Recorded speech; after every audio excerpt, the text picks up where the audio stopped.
Di malam Natal yang dingin di tahun 1916, Felix Yusupov dengan cemas menyiapkan makan malam untuk tamunya. Jika semua berjalan sesuai rencana, maka tamunya akan ditemukan tewas keesokan paginya. Pada saat itu, Kekaisaran Rusia sedang berada di ambang kehancuran, dan bagi Yusupov serta rekan bangsawannya, pria suci yang mereka undang untuk makan malam ini adalah akar penyebab dari semuanya. Namun siapa pria itu, dan bagaimana seorang biarawan bisa disalahkan atas nasib sebuah kekaisaran? Grigori Yefimovich Rasputin memulai hidupnya di Siberia. Lahir pada tahun 1869 di keluarga petani miskin. Rasputin mungkin akan menjalani kehidupan yang biasa-biasa saja di kampungnya apabila dia tidak mengenal gereja Ortodoks Rusia di tahun 1890-an. Rasputin terinspirasi oleh para biarawan yang berziarah tiada henti dari satu tempat suci ke tempat suci lainnya. Rasputin menghabiskan waktu bertahun-tahun berziarah melintasi Rusia. Dan selama di perjalanan, banyak orang asing yang terpikat oleh kehadiran Rasputin yang amat menarik. Beberapa bahkan percaya Rasputin memiliki kemampuan mistis yang bisa memberikan ramalan dan penyembuhan.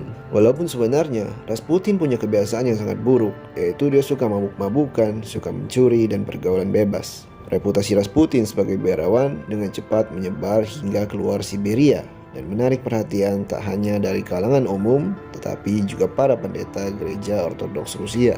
Ketika Rasputin akhirnya sampai di ibu kota Saint Petersburg, Rasputin menggunakan seluruh karisma dan koneksinya untuk memenangkan hati sebagai penasehat spiritual keluarga kerajaan. Pada November 1905, Rasputin akhirnya diperkenalkan ke Tsar Rusia, yaitu Tsar Nicholas II.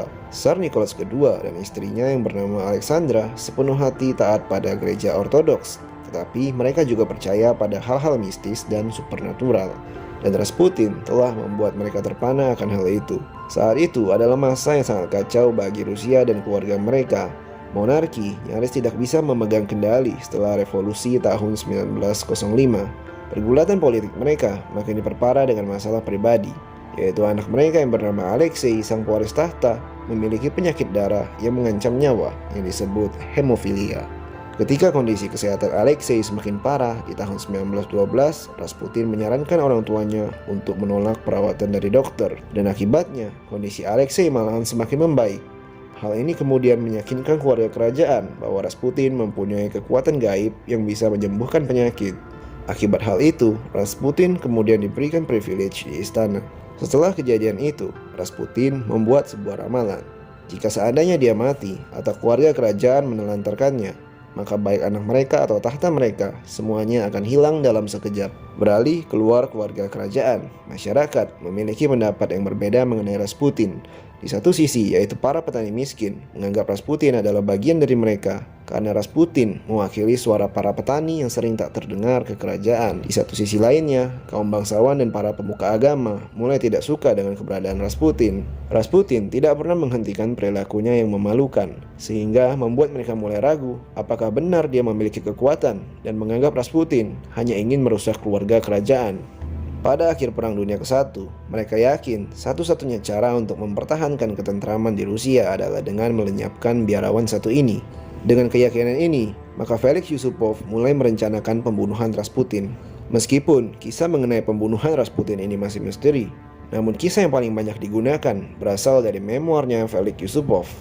Felix Yusupov kemudian mengundang Rasputin untuk datang ke rumahnya. Sesampainya di rumah, Felix Yusupov menjamu Rasputin dengan menyajikan sepiring kue dan bergelas-gelas anggur yang sudah dicampur dengan racun sianida. Akan tetapi, Felix Yusupov merasa sangat terkejut ketika melihat Rasputin memakan kue-kue tersebut dan meminum anggur-anggur tersebut dengan lahap tanpa ada efek buruk dari racun sianida tersebut. Felix Yusupov yang merasa putus asa kemudian mengambil sebuah pistol dan kemudian menembak Rasputin dari jarak dekat. Tetapi hebatnya, Rasputin masih selamat. Rasputin kemudian memberikan perlawanan dan kemudian dia melarikan diri. Felix Yusupov dan kaki tangannya kemudian mengejar Rasputin dan akhirnya membunuh Rasputin dengan peluru tepat di dahinya dan membuang tubuh Rasputin ke sungai Malaya Nevka.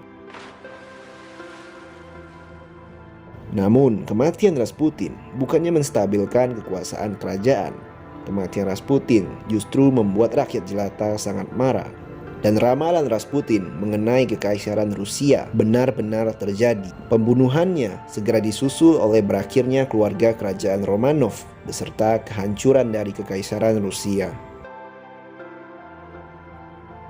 Jadi bagaimana pendapat Anda? Apakah kehancuran kerajaan Rusia adalah akibat dari kutukan Rasputin atau hasil kedagangan politik yang telah berlangsung selama puluhan tahun? Atau semua ini karena elit global?